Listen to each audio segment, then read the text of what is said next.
Hi అండి, welcome to our channel. ఎలా ఉన్నారు అందరూ? మీరంతా బాగుండాలని నేను మనస్ఫూర్తిగా కోరుకుంటానండి. చూశారు కదా, నిన్నటి నుంచి తిరుపతి గంగమ్మ జాతర మొదలైంది. మనకు తిరుపతి అనే పేరు వినగానే ఫస్ట్ గుర్తొచ్చేది మన కలియుగ దైవం వెంకటేశ్వర స్వామి, తిరుమల వెంకటేశ్వర స్వామి గుర్తొస్తారు. అలాగే తిరుపతిలో ఇంకొక ముఖ్యమైన రాష్ట్ర పండుగగా చేసుకునే ఒక జాతర ఉంది అండి, అదే తిరుపతి తాతయ్యగుంట గంగమ్మ జాతర. సో ఈ జాతరని లాస్ట్ ఇయరే ఆ స్థానిక ఎమ్మెల్యే భూమన కరుణాకర్ రెడ్డి గారి సహకారంతో రాష్ట్ర పండుగగా గుర్తించింది మన ఆంధ్రప్రదేశ్ ప్రభుత్వము.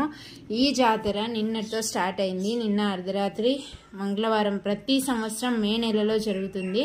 అది కూడా మంగళవారమే స్టార్ట్ అవుతుంది. మంగళవారం అర్ధరాత్రి చాటింపుతో మొదలయ్యి మళ్ళీ వచ్చే మంగళవారము ముగుస్తుంది. దాని తర్వాత బుధవారం తెల్లవారుజామున చంప నరకడంతో అయిపోతుంది. విశ్వరూప దర్శనం చూడగానే తాతయ్యగుంట గంగమ్మ జాతర ముగిసిపోతుంది.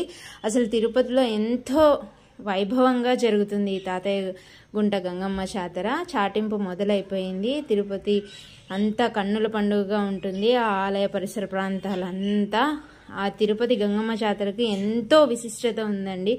కొన్ని వందల ఏళ్ల చరిత్ర ఉంది. 900 ఏళ్లుగా ఈ జాతర కొనసాగిస్తూనే ఉన్నారు. ఈ జాతర విశిష్టత అన్నీ తెలుసుకోవాలనుకుంటే వీడియోని స్కిప్ చేయకుండా చివరి వరకు చూడండి. ఇంకా ఛానల్ని ఎవరైనా సబ్స్క్రైబ్ చేసుకోకపోతే సబ్స్క్రైబ్ చేసుకోండి.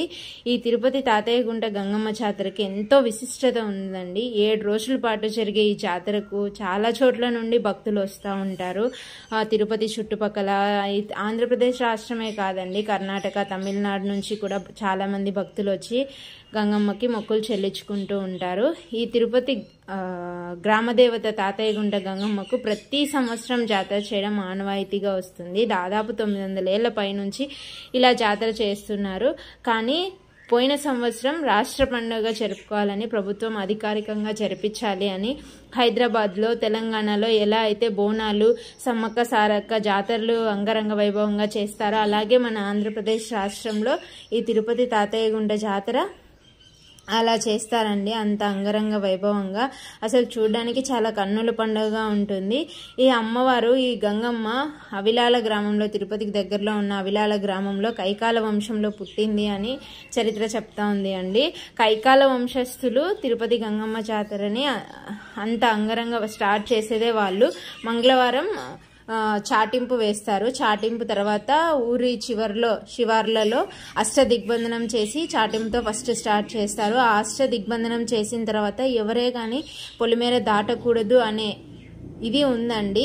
అలా కొంతమంది పాటిస్తారు, కొంతమంది పాటించరు. కానీ చాలా వరకు ఒకవేళ వెళ్ళినా కూడా అత్యవసర పరిస్థితిలో ఏదైనా ప్రయాణం చేయాల్సి వచ్చి బయట ఊర్లోకి వెళ్ళినా కూడా మళ్ళీ ఆ రోజు రాత్రికి తిరుపతికి వచ్చి బస చేసేలాగా చూసుకుంటారు. ఎక్కడి నుంచి వేరే ఊర్ల నుంచి వచ్చిన వాళ్ళు కూడా తిరుపతిలోనే బస చేసేలాగా చూసుకుంటారు. అంత విశిష్టత ఉంది ఈ జాతరకి. ఈ జాతరలో వేషాలకి స్పెషల్ అండి. ఈ జాతర స్పెషాలిటీనే వేషాలు ఎలా అంటే అబ్బాయిలు అమ్మాయిలాగా, అమ్మాయిలు అబ్బాయిలాగా అలా వేషాలు వేసుకొని తిరుగుతారనమాట. గంగమ్మని తిట్టడం కూడా తిడతారండి ఈ జాతరలో స్పెషల్గా. ఇది ఎక్కడా లేదు. నేను కూడా ఎప్పుడు ఇలా జాతర ఎప్పుడు చూడలేదు. నా పెళ్ళి అయిన తర్వాతనే ఇక్కడ జాతర చూశానండి నేను కూడా. సో ఇంత అంగరంగ వైభవంగా చేస్తారు. ఇక్కడ వేషాలు ఏంటి, ఏమేమి వేషాలు వేస్తారు, 7 రోజుల పాటు రోజుకొక వేషం ఎందుకు ధరిస్తారు, ఏంటి ఇక్కడ అనేది నేను చెప్తాను, వినండి. 7 రోజుల పాటు రోజుకొక వేషం వేస్తారండి. ఫస్ట్ రోజు స్టార్ట్ అయ్యేదే మంగళవారం స్టార్ట్ చేస్తారు. మంగళవారం ఎండ్ అయిపోతుంది. బుధవారం తెల్లవారుజామున అమ్మవారి విశ్వరూపానికి ఒక చెంప నరుకుతారండి. అది కూడా కైకాల వంశస్థులే. ఆ చెంప నరికిన తర్వాత జాతర ముగిసిపోతుంది. ఫస్ట్ రోజు చాటింపేస్తారు మంగళవారం. బుధవారం బైరాగి వేషం వేసుకుంటారు. గురువారం బండ వేషం వేసుకుంటారు. శుక్రవారం తోట వేషం వేసుకుంటారు. శనివారం దొరవేషం వేసుకుంటారు. ఆదివారం మాతంగి వేషం వేసుకుంటారు. సోమవారం సున్నపు కుండలు వేసుకుంటారు. ఇంకా 8వ రోజు లాస్ట్ రోజు గంగమ్మ జాతర అండి. సప్పరాలు అని చెప్పి సప్పరాలు ఎత్తుకొని తిరుగుతారు. అసలు ఈ గంగమ్మ జాతర, ఈ వేషాలు ఏంటి, అసలు ఈ చరిత్ర ఏంటి అనేది చెప్తాను, వినండి.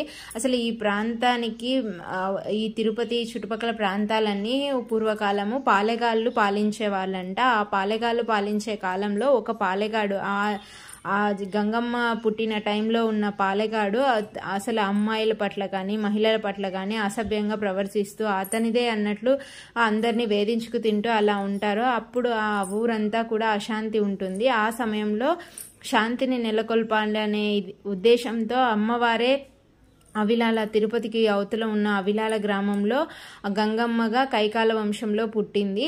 ఆ తర్వాత గంగమ్మ ఒక వయసుకు రాగానే ఆ గంగమ్మ మీద కూడా ఆ పాలెగాని కన్ను పడింది. ఆ టైంలో గంగమ్మ అతనికి అంతమొందించాలి, అతన్ని హతం చేయాలి, అతను చెడు ఉద్దేశంతో ఉన్నాడు అనే ఇదితో గంగమ్మ తన శక్తిని ఉపయోగించి అతన్ని హతమార్చేందుకు ప్రయత్నించింది. అప్పుడు ఆ టైంలో ఆ పాలెగాడు ఈమె అమ్మవారే నన్ను చంపడానికే వచ్చింది అనే ఇదితో భయపడిపోయి ఒక మారుమూల ప్రాంతంలో ఎక్కడో తప్పించుకొని పోయి దాక్కున్నాడు. ఎక్కడ దాక్కున్నాడో తెలియదు. అలా దాక్కునేసరికి ఆ పాలెగాన్ని బయటికి రప్పించడానికి గంగమ్మ వివిధ వేషాల్లో ఊరన్నీ తిరుగుతా ఉన్నిందనమాట. ఏ వేషంలో బయటకు వస్తాడు అని. ఎన్ని వేషాలు వేసి తిరిగినా కూడా ఆ పాలెగాడు బయటికి రాలేదన్నమాట. ఒకరోజు ఒక దొరవేషం వేసుకొని వెళ్ళింది. ఆ దొరవేషంలో వేసుకొని వెళ్ళేసరికి దొరగారు వచ్చారు అనే ఉద్దేశంతో ఆ పాలెగాడు బయటికి వచ్చాడు. అప్పుడు గంగమ్మ ఆయన్ని చంపేసింది అనమాట.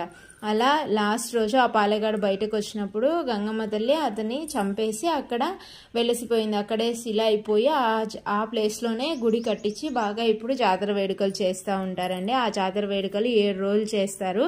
ఫస్ట్ చాటింపు, ఫస్ట్ జాతర ప్రారంభమైంది, జాతర స్టార్ట్ అయింది అని అందరికీ తెలియజేయడానికి తిరుపతి నగరం చుట్టూ చాటింపు ప్రకటన వేస్తారండి. చాటింపు అంటే చాలా మందికి తెలిసే ఉంటుంది. డప్పులు వేసుకొని కొట్టుకుంటూ వీధి వీధి తిరుగుతూ ఇక్కడ జాతర స్టార్ట్ అయింది అని చెప్పేసి అందరికీ చెప్తారు. మే నెలలోనే జరుగుతుందండి ప్రతి సంవత్సరము. డప్పులతో అంతా వాయించుకుంటూ పోయి చాటింపు వేస్తారు. అది ఫస్ట్ రోజు. తర్వాత రెండో రోజు బైరాగి వేషం వేస్తారండి. బైరాగి వేషం అంటే ఈరోజు ఏం చేస్తారంటే భక్తులు బైరాగి వేషం అంటే తెల్లటి రంగు పేస్ట్ అండి వాళ్ళంతా పూసుకుంటారు. దాన్ని నామకొమ్ము అంటారంట. ఆ నామకొమ్ము అంతా తెల్లది పూసుకొని రెల్లకాయ పండ్లతో చేసిన మాల ధరిస్తూ ఉంటారండి. అక్కడ తిరుపతిలోనే ఆలయం చుట్టుపక్కల అమ్ముతూ ఉంటారు. వాటిని జాతరకాయలు అని కూడా అంటారంట. ఆ కాయలతో ఒక దండలాగా చేసి ఉంటారు మాల. ఆ మాల ధరించుకొని భక్తులు వేపాకులన్నీ చుట్టుకొని, వేపాకులు నడుముకు కట్టుకొని, కొంతమంది మెల్లో వేసుకొని నడుచుకుంటా పోయి గుడికి చేరుకొని అమ్మవారి దర్శనం చేసుకొని ఆ వేపాకులు ఏవైతే మాలలు ధరించి ఉంటారో రెల్లకాయ మాలలు జాతరకాయలు అంటారు. వాటిని తీసేసి అక్కడ వేసి అమ్మవారిని ముక్కొని వస్తారు. ఇలా వివిధ వేషాలు వేసుకొని అమ్మవారిని అలా ఏదైతే కోరిక కోరుకుంటే తీరుతుంది అని ఇక్కడ భక్తుల నమ్మకం అండి. ఆ అమ్మవారు అలా చేస్తేనే కోరికలు తీరుస్తుందంట. ఇంకా చాలా మంది తిడుతూ ఉంటారు, తూతూ అని చెప్పి తిడుతూ ఉంటారు. చిన్నపిల్లలకి వేస్తారు, పెద్దవాళ్ళు వేస్తారు, అందరూ భక్తులు అందరూ వేస్తారు. ఆడ మగ చిన్న పెద్ద తేడా లేకుండా. అది ఫస్ట్ రోజు బైరాగి వేషం. రెండో రోజు బండ వేషం వేస్తారండి. బండ వేషం రోజు ఏం చేస్తారంటే భక్తులంతా శరీరానికి ఒళ్ళుకంతా కుంకుమ రంగు పేస్ట్ అంతా పూసుకొని తలకొక రిబ్బన్ కట్టుకుంటారు. ఇంకా అంత వేషం వేసుకున్న తర్వాత అమ్మవారి దగ్గరికి వెళ్ళి గంగమ్మని దర్శనం చేసుకుంటారు. మూడో రోజు తోట వేషం వేస్తారండి. తోట వేషం అంటే ఆ రోజు ఏం చేస్తారంటే భక్తులంతా శరీరానికి అంతా బొగ్గును పూసుకుంటారండి. వాళ్ళంతా బొగ్గు పూసుకొని నల్లగా వేపాకులతో చేసిన దండ మెల్లో వేసుకొని అమ్మవారి దగ్గరికి గంగమ్మ ఆలయానికి చేరుకొని అమ్మవారిని దర్శనం చేసుకుంటారు. అది తోట వేషం. నెక్స్ట్ వేషం వచ్చేసి దొరవేషం అండి. దొరవేషం అంటే అమాయక ప్రజలను ఇబ్బందులకు గురి చేస్తూ ఉన్నాడు కదా పాలెగాడు.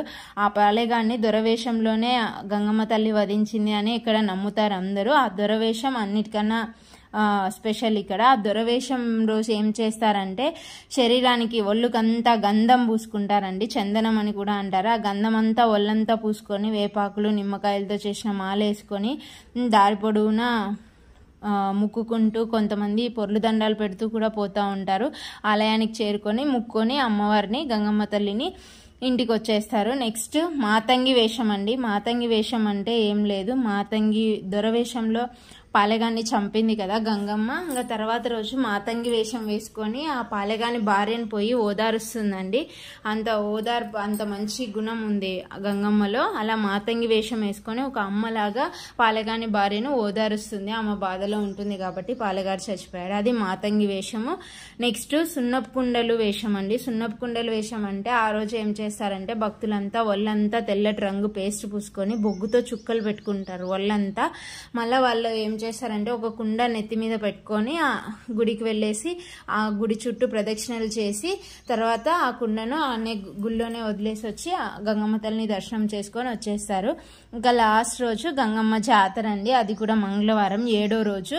ఆ రోజు ఏం చేస్తారంటే ఆలయ ప్రవేశ ద్వారం వద్ద ఒక మట్టి విగ్రహం చేస్తారండి. ఆ మట్టి విగ్రహాన్ని మరుసటి రోజు బుధవారం తెల్లవారుజామున ఒక సైడు నరికేస్తారు. అది కూడా కైకాల వంశస్థులు. దాన్ని ఏమంటారంటే చంప నరుకుడు అని అంటారు ఆ ఘట్టాన్ని. అదే స్పెషల్ లాస్ట్ రోజు. ఆ అమ్మవారి విశ్వరూప దర్శనం చేసుకోవడానికి చాలా మంది భక్తులు వస్తారండి. భక్తులు పోటెత్తిపోతారు. అసలు ఇసుక వేస్తే రాలినంత జనం ఉంటారు. ఆ మట్టి కోసం ఎగబడతారండి. ఆ మట్టిని కొంతమంది ఇళ్లలో పెట్టుకుంటారు, కొంతమంది నీళ్ళల్లో పెట్టుకుంటారు. ఆ మట్టి తీసుకోవడం కోసం ఎంతమంది పాకులాడతారో. అదే అండి గంగమ్మ తల్లి జాతర. ఇన్ని వేషాలు, 7 రోజులు 7 వేషాలు: చాటింపు, బైరాగి వేషం, బండ వేషం, తోట వేషం, దొర వేషం, మాతంగి వేషం, సున్నపు కుండలు, గంగమ్మ జాతర. లాస్ట్ రోజు ఎర్లీ మార్నింగ్ అండి, చీకట్లోనే, బుధవారం చీకట్లో చంపనరుకుడు విశ్వరూప దర్శనం చూపిస్తారు అమ్మవారిని. అది మట్టితో చేస్తారు. ఇదండి ఈ గంగమ్మ తిరుపతి తాతయ్య గుంట గంగమ్మ జాతర స్పెషాలిటీ. అసలు జాతర ఎందుకు చేస్తారు, వేషాలు ఎందుకు చేస్తారు, ఎవరికైనా మీలో తెలియకపోతే ఈ వీడియో ఫస్ట్ నుంచి మళ్ళీ చూడండి, అంతా అర్థమవుతుంది. ఇంకెవరికైనా తెలియాలి అనుకుంటే షేర్ చేయండి. ఇంకా ఛానల్ని ఎవరైనా సబ్స్క్రైబ్ చేసుకోకపోతే సబ్స్క్రైబ్ చేసుకోండి. Thank you.